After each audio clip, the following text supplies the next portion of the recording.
Hello guys, welcome back to my channel polytechnic education. Polytechnic education में एक बार फिर से आप सभी का हार्दिक स्वागत है। तो आप सभी कैसे हैं? हमें उम्मीद है आप लोग अच्छे होंगे, स्वस्थ होंगे, आपकी पढ़ाई अच्छे से चल रही होगी। तो आज हम आप सभी को अपने चैनल पॉलिटेक्निक एजुकेशन पे बहुत सारे ऐसे क्वेश्चन बताए हैं जो हमारे पॉलिटेक्निक में पूछे गए हैं। तो हमारे चैनल पे पॉलिटेक्निक एंट्रेंस एग्ज़ाम की प्रिपरेशन कराई जाती है, चाहे वो यूपी का हो, बिहार का हो, झारखंड का हो, अदर स्टेट, सभी स्टेट के पॉलिटेक्निक के एंट्रेंस एग्ज़ाम का प्रिपरेशन कराया जाता है। तो जितने भी बच्चों को पॉलिटेक्निक एंट्रेंस एग्ज़ाम का प्रिपरेशन करना है वो हमारे चैनल को सब्सक्राइब करके बेल आइकन दबाना ना भूलें, ताकि आई हुई वीडियोस आप तक सबसे पहले पहुंच सकें।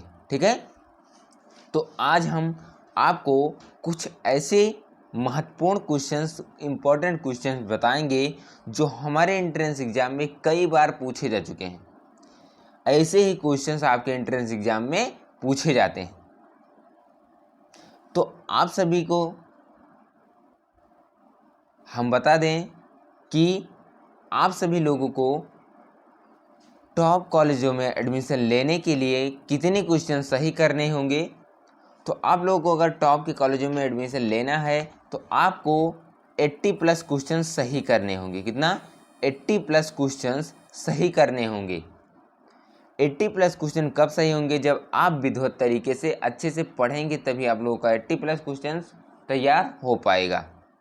ठीक है, अटेम्प्ट करना है 100 क्वेश्चन, 100 क्वेश्चन को अटेम्प्ट करना ही करना है। इसलिए क्योंकि माइनस मार्क निगेटिव मार्क्स नहीं रहता है। अब जो है, पहले नियम था निगेटिव मार्क्स रहता था, अब निगेटिव मार्क्स नहीं है। तो आपको 100 के 100 क्वेश्चन अटेम्प्ट करने हैं। ठीक है, 100 क्वेश्चन आपको 100 क्वेश्चन आपको अटेम्प्ट करना है। ठीक है, तो आप सभी को अगर हमारी वीडियो आप सभी को अच्छी लगेगी तो वीडियो को लाइक ज़रूर कीजिएगा और चैनल को शेयर कर दीजिए अपने दोस्तों तक, ताकि वो भी हमारे चैनल से जुड़ सकें और अच्छी से अच्छी तैयारी कर सकें। ठीक है, और हम बता दें, अगर आपको किसी भी क्वेश्चन में कोई भी डाउट होता है तो क्वेश्चन के डाउट के लिए हम आपके लिए लेके आए हैं डाउट सॉल्यूशन का एक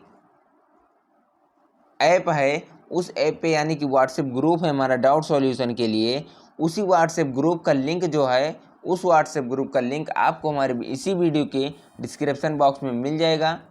ठीक है, और कोई भी डाउट होता है, किसी भी क्वेश्चन में कोई भी डाउट होता है, आपको कोई भी परेशानी होती है आपको, तो वो क्वेश्चन आप लोग पूछ सकते हैं। ठीक है, और आपको क्विज देना है तो क्विज के लिए आपको टेलीग्राम ग्रुप में जुड़ना होगा। वहाँ पर डेली क्विज होते रहते हैं। ठीक है, फिजिक्स, केमिस्ट्री, मैथ के सभी सब्जेक्ट के डेली क्विज होता रहता है। तो आप लोगों को टेलीग्राम का भी लिंक आप इसी वीडियो के डिस्क्रिप्शन बॉक्स में मिल जाएगा। ठीक है, और आपको अगर मैथ्स, फिजिक्स एंड केमिस्ट्री तीनों सब्जेक्ट के आप लोगों को अगर सीरियल से वीडियो चाहिए तो आप लोगों को हमारे प्लेलिस्ट में जाना होगा और तीनों सब्जेक्ट के वीडियो सीरियल वाइज मिल जाएंगे। प्लेलिस्ट कहाँ मिलेगा? प्लेलिस्ट इसी वीडियो के डिस्क्रिप्शन बॉक्स में प्लेलिस्ट का भी लिंक मिल जाएगा। तो वहाँ से जाके आप लोग प्लेलिस्ट देख सकते हैं। प्लेलिस्ट में सीरियल वाइज वीडियो डाली गई है। ठीक है, तो आज हम आपको कुछ ऐसे महत्वपूर्ण इम्पॉर्टेंट क्वेश्चंस बताएंगे जो हमारे एंट्रेंस एग्ज़ाम के लिए बहुत ही लाभदायक, बहुत ही अच्छे क्वेश्चंस हैं। ऐसे ही क्वेश्चंस हर बार पूछे जाते हैं। तो हमारे वीडियो पर नए हैं तो वीडियो को शेयर कर दीजिए अपने दोस्तों तक और क्लास आप स्टार्ट करते हैं। ठीक है, तो क्लास स्टार्ट करने से पहले हम बता दें कि आप लोग ये वीडियो अपने दोस्तों तक शेयर कर दीजिए। ठीक है, और कॉपी पेन लेके ही बैठेंगे, ताकि हम जैसे जैसे क्वेश्चन बताएं वैसे वैसे आप सॉल्व करेंगे तो आप लोगों को ज़्यादा ही समझ में आएगा। तो चलिए आज के क्लास स्टार्ट करते हैं। आज की क्लास के लिए हम आप सभी के लिए लेके आए हैं फिजिक्स के कुछ ऐसे महत्वपूर्ण क्वेश्चंस जो हमारे एंट्रेंस एग्जाम में पूछे गए क्वेश्चंस हैं। उसी प्रकार क्वेश्चन लेके आए हैं जिस प्रकार से क्वेश्चन हमारे एंट्रेंस एग्जाम में पूछे जाते हैं। ठीक है, तो कुछ ऐसे महत्वपूर्ण क्वेश्चंस हैं आप सभी के लिए जो हमारे एंट्रेंस एग्जाम में पूछे जाते हैं। तो चलिए आज के क्लास स्टार्ट करते हैं। क्लास को स्टार्ट करने से पहले एक बार फिर से आप सभी से रिक्वेस्ट है कि वीडियो अपने दोस्तों तक शेयर जरूर कर दीजिए। ठीक है, भाई बहन कोई भी पढ़ रहे होंगे एंट्रेंस एग्जाम के, जितने भी लोग तैयारी करते हैं सभी के पास आप लोग शेयर कर दीजिए। ठीक है, तो चलिए आज का क्लास स्टार्ट करते हैं। आज की क्लास के लिए हमारा पहला और बहुत ही अच्छा क्वेश्चन क्या कह रहा है जल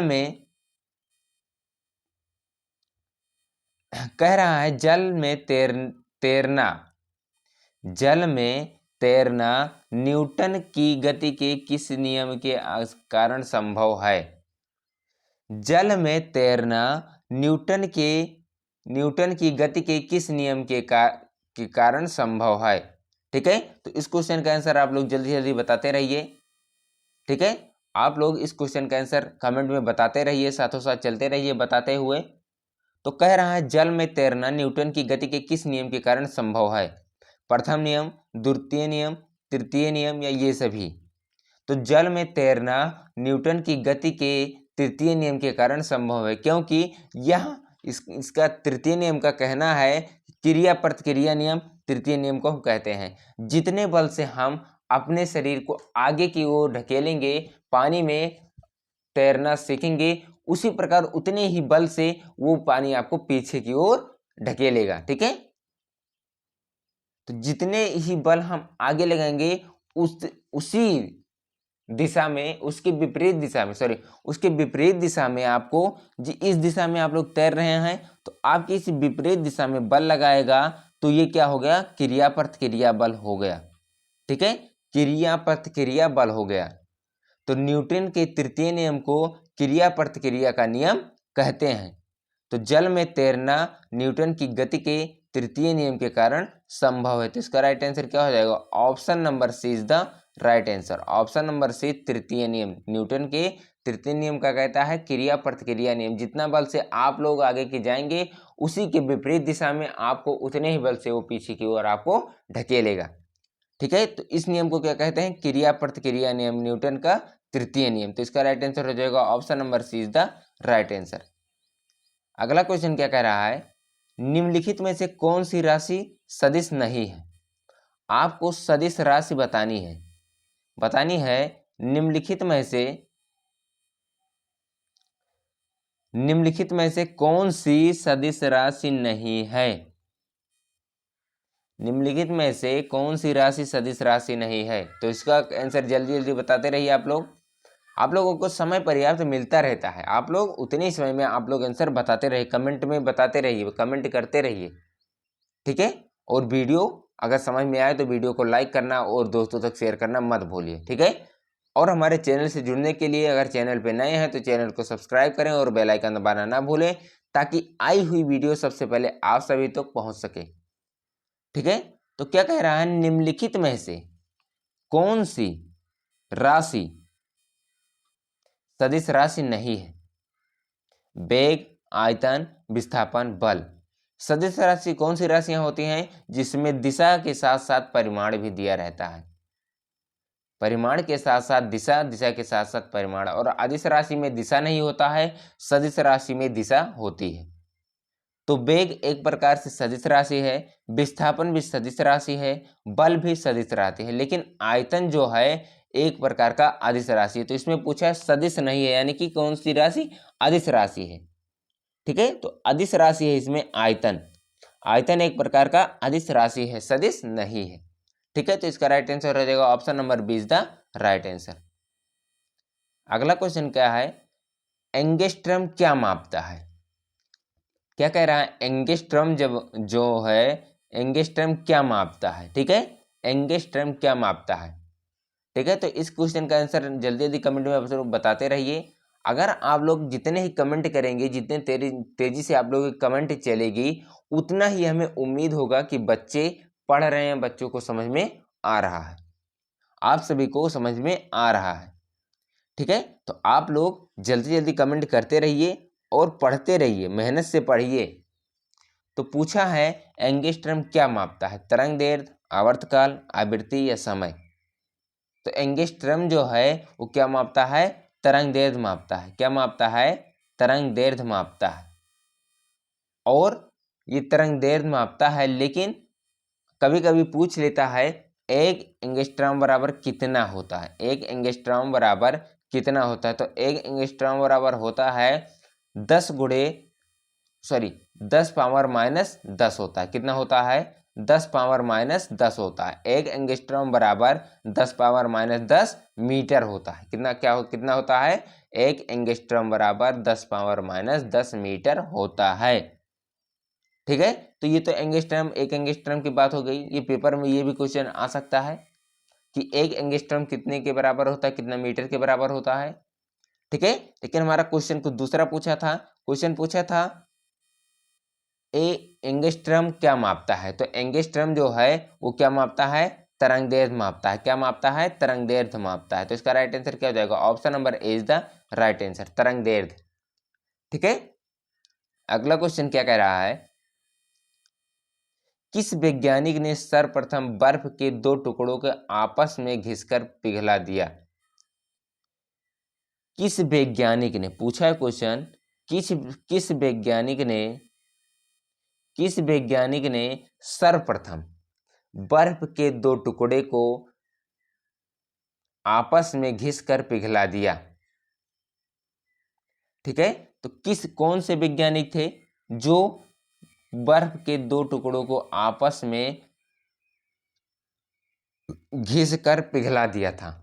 तो कौन से वैज्ञानिक थे, उन वैज्ञानिक का नाम क्या था। तो वो कौन से वैज्ञानिक थे, वो माइकल फारेनहाइट थे। उनका नाम क्या था, माइकल फारेनहाइट। क्या, माइकल फारेनहाइट। ठीक है, माइकल फारेनहाइट वैज्ञानिक ने सन 1720 ईस्वी में 1720 ईस्वी में यह प्रक्रिया की थी। यह प्रक्रिया करके तब उन्होंने आप दिखाया था कि सर्वप्रथम इन्हीं एक ऐसे वैज्ञानिक थे जो बर्फ के दो टुकड़ों को आपस में घिसकर पिघला दिए थे। उनका नाम क्या था, माइकल फारेनहाइट। ठीक है, तो इस क्वेश्चन का ऑप्शन में दिख नहीं रहा है माइकल फारेनहाइट, लेकिन आप लोग याद करे रहिएगा कि कौन से वैज्ञानिक थे, माइकल फारेनहाइट। ठीक है, फारेनहाइट नामक वैज्ञानिक ने बर्फ के दो टुकड़ों को आपस में खींचकर पिघला दिया था। और कब, 1720 ईस्वी में। ठीक है, तो इसमें माइकल फारेनहाइट क्या है, ऑप्शन नहीं दिया हुआ है। तो इसका राइट आंसर क्या हो जाएगा, इनमें से कोई नहीं, न सेल्सियस हो, न जूल, न डेवी, ये कोई नहीं होंगे, ये होंगे माइकल फारेनहाइट। तो इसका राइट आंसर हो जाएगा option number D is the right answer. अगला क्वेश्चन क्या है,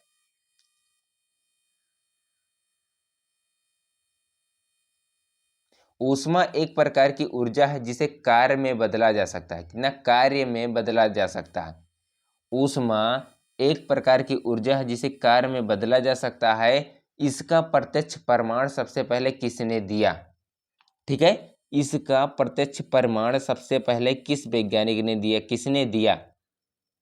क्वेश्चन पूछ रहा है एक ऊष्मा एक प्रकार की ऊर्जा है जिसमें कार्य में बदला जा सकता है, जिसे कार्य में बदला जा सकता है। इसका प्रत्यक्ष प्रमाण सबसे पहले किसने दिया, बताइए। इस क्वेश्चन का आंसर आप लोग बताते रहिए, कमेंट में जल्दी जल्दी बताते रहिए क्वेश्चन के आंसर।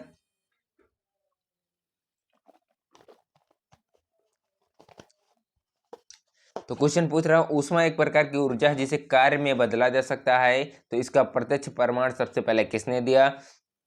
तो इसका प्रत्यक्ष प्रमाण सबसे पहले किसने दिया, जेम्स प्रेस्कॉट जूल ने। किसने दिया? James Prescott joule. जूल का पूरा नाम क्या था? जूल वैज्ञानिक नाम के थे। जो जूल वैज्ञानिक नाम था, इनका पूरा नाम क्या था? जेम्स प्रेस्कॉट जूल था। क्या?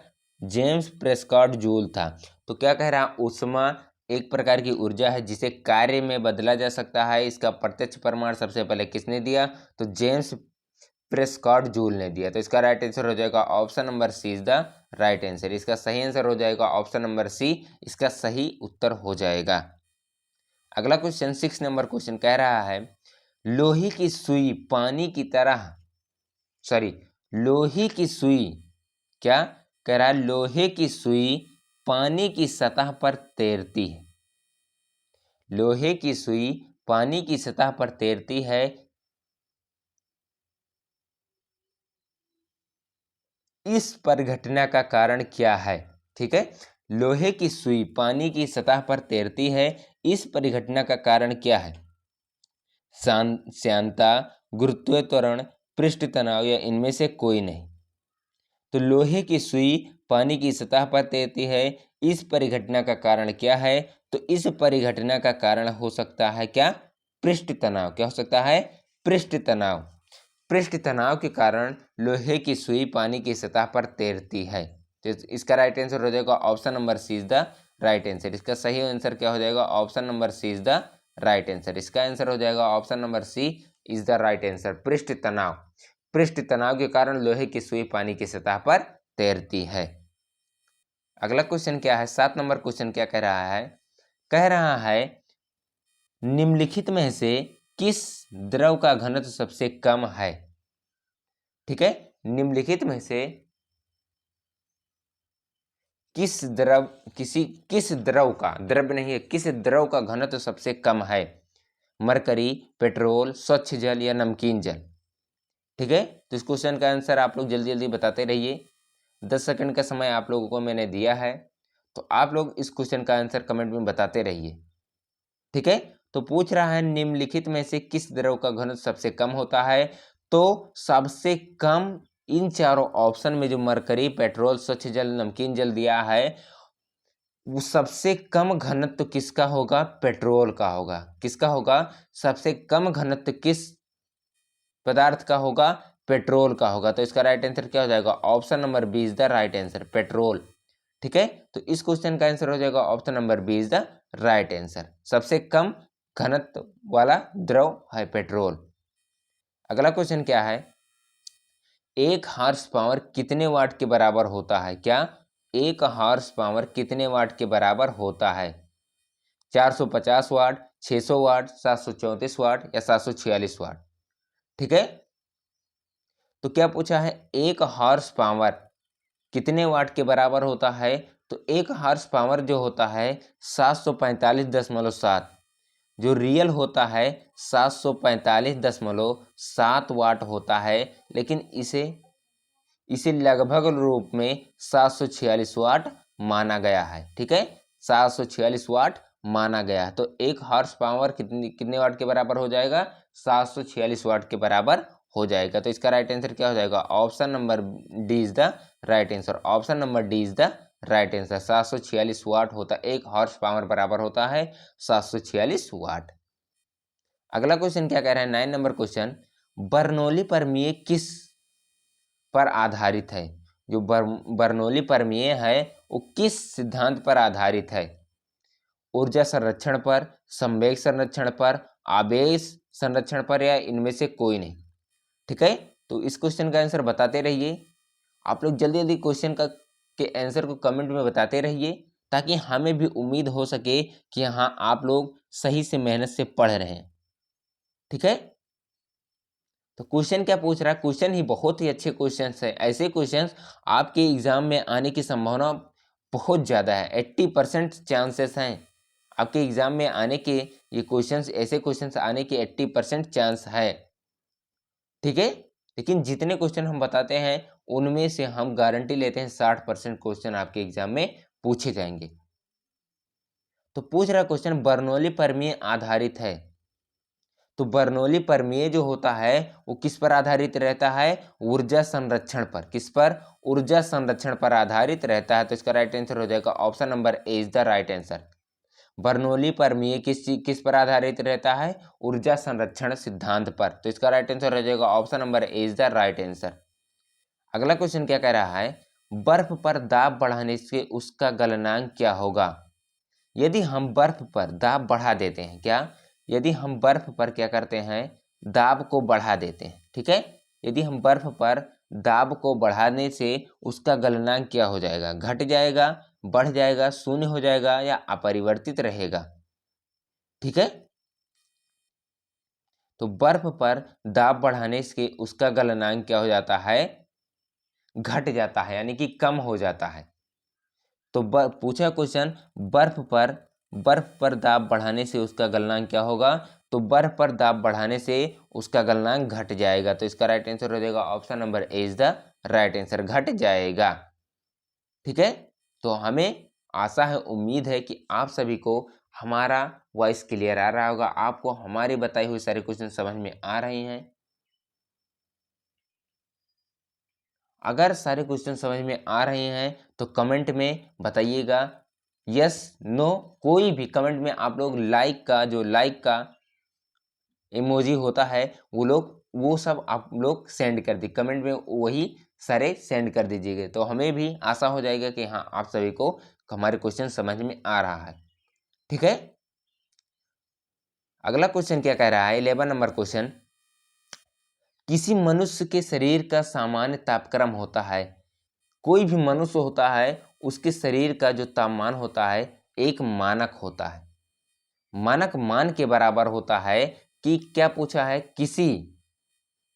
किसी मनुष्य के शरीर का सामान्य तापक्रम होता है 65 डिग्री, 95 डिग्री, 98 डिग्री या 99 डिग्री, ठीक है।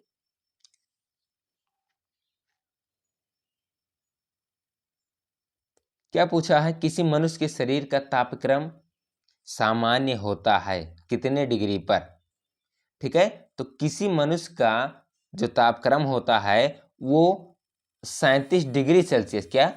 डिग्री सेल्सियस, 37 डिग्री सेल्सियस होता है फॉरेनहाइट में, लेकिन बताना है आपको यहाँ पर डिग्री फॉरेनहाइट में बताना है, फॉरेनहाइट में बताना है आपको, ठीक है। लेकिन कितना होता है? 37 डिग्री सेल्सियस होता है। कितना होता है? 37 डिग्री सेल्सियस। लेकिन इसे फॉरेनहाइट में जब हम बताएंगे तो 98.6 डिग्री फॉरेनहाइट होता है। 37 डिग्री कितने के बराबर होता है? 98.6 डिग्री फॉरेनहाइट के बराबर होता है। तो 98 डिग्री फॉरेनहाइट किस ऑप्शन में दिया है? ऑप्शन नंबर सी में दिया है। तो मनुष्य के शरीर का सामान्य तापक्रम जो होता है 98 डिग्री फॉरेनहाइट होता है। तो इसका राइट आंसर हो जाएगा option number C is the right answer.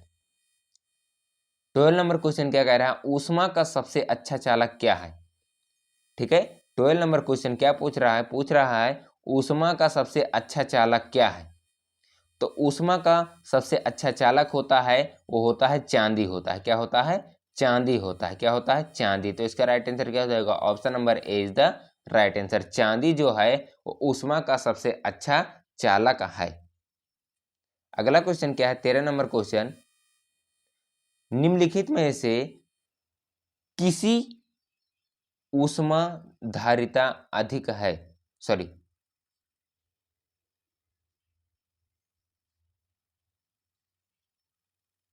कह रहा है निम्नलिखित में से किसकी ऊष्माधारिता अधिक है, ठीक है। आपको बताना है निम्नलिखित में से किसकी ऊष्माधारिता अधिक है, बेंजीन का, जल का, स्वर्ण का टुकड़ा या लोहे का टुकड़ा, ठीक है।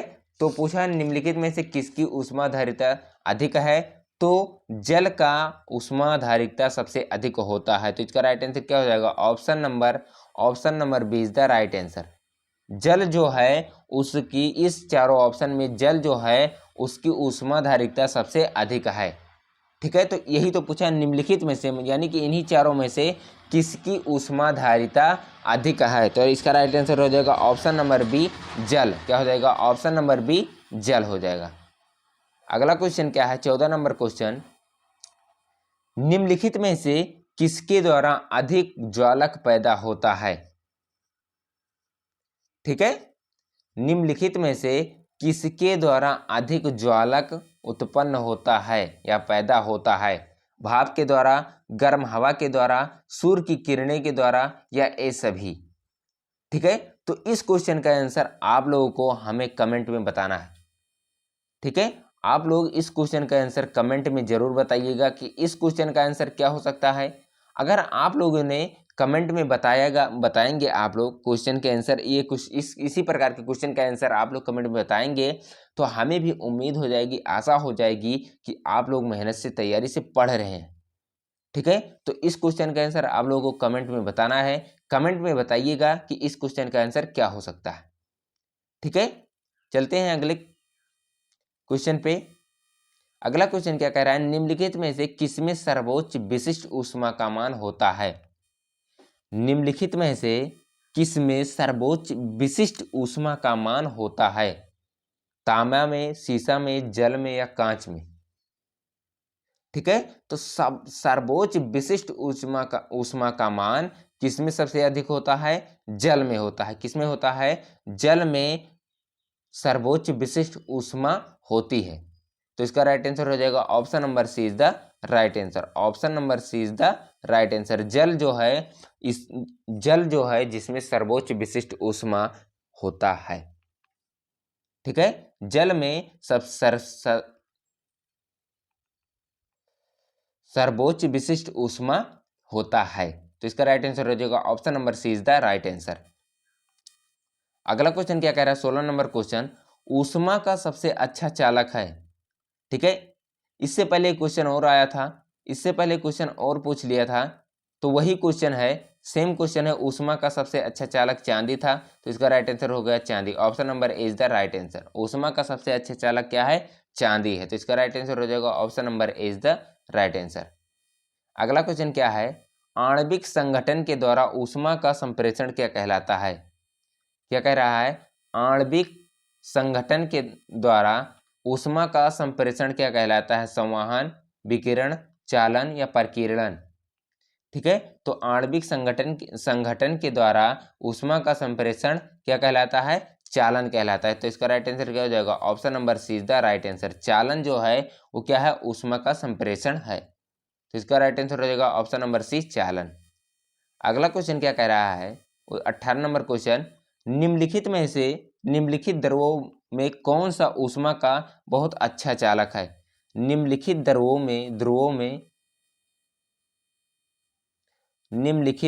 में कौन सा ऊष्मा का बहुत अच्छा चालक है? ईथर, बेंजीन, पारा, पानी?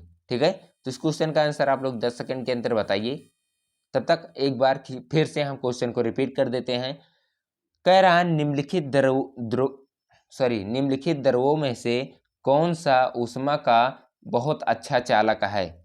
ठीक है, तो ऊष्मा का बहुत अच्छा चालक जो होता है वो क्या है? पारा है। क्या? पारा, यानी कि मरकरी। ठीक है, तो इसका राइट आंसर हो जाएगा ऑप्शन नंबर सी, पारा। क्या हो जाएगा? ऑप्शन नंबर सी, पारा हो जाएगा। तो इसका राइट आंसर हो जाएगा option number C is the right answer. 19 नंबर क्वेश्चन क्या कह रहा है, ठोस से द्रव में पदार्थ के अवस्था परिवर्तन को कहते हैं? क्या? ठोस से द्रव, क्या ठोस से द्रव में पदार्थ के अवस्था परिवर्तन को क्या कहते हैं? वाष्पन, गलन, क्वथन, या इनमें से कोई नहीं? तो ठोस से द्रव में पदार्थ के अवस्था परिवर्तन को हम क्या कहते हैं? गलन कहते हैं। क्या कहते हैं? गलन कहते हैं। तो इसका राइट आंसर क्या हो जाएगा? ऑप्शन नंबर बी, गलन। क्या हो जाएगा? Option number B is the right answer. गलन जो है वो ठोस से द्रव में पदार्थ की अवस्था को परिवर्तन करता है। तो इसका राइट आंसर हो जाएगा option number B is the right answer. गलन इसका सही आंसर हो जाएगा। अगला क्वेश्चन क्या है, 20 नंबर क्वेश्चन, ठोस कपूर से कपूर वाष्प बनाने की प्रक्रिया को क्या कहते हैं? क्या? ठोस कपूर,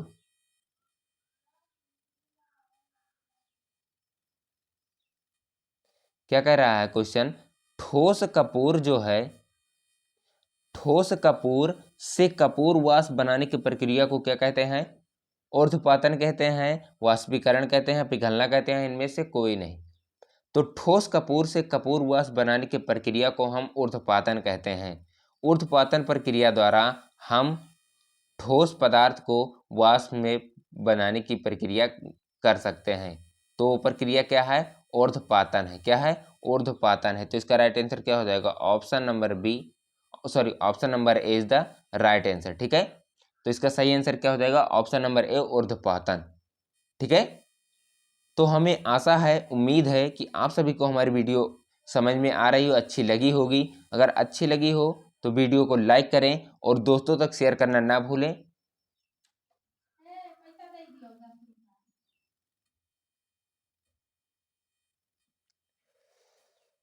तो हमें आशा है कि आप सभी को हमारी वीडियो समझ में आ गई होगी। अगर वीडियो हमारी समझ में आ गई हो तो वीडियो को लाइक करें और दोस्तों तक शेयर करना, अपने भाइयों तक शेयर करना।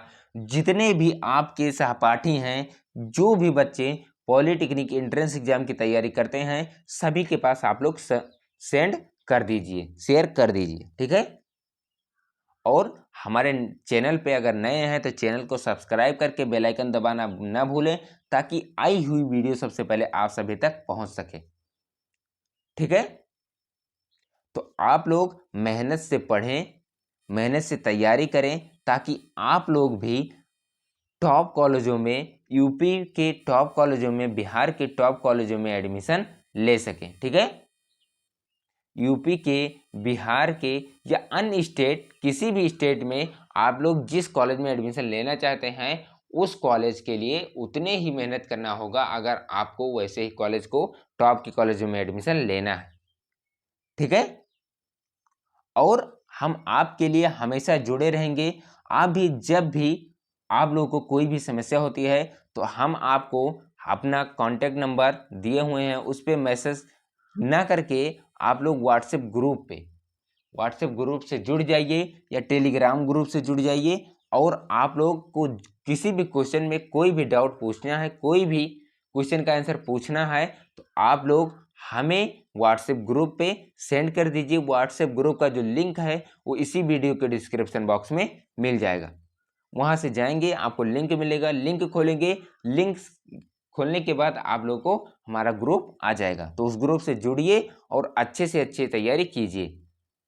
ठीक है, तो हमें आशा है, उम्मीद है कि आप लोग हंसते रहिए, मुस्कुराते रहिए और मेहनत से पढ़ते रहिए। फिर मिलेंगे हम अगली क्लास में। अगला क्लास हमारा मैथ का होगा।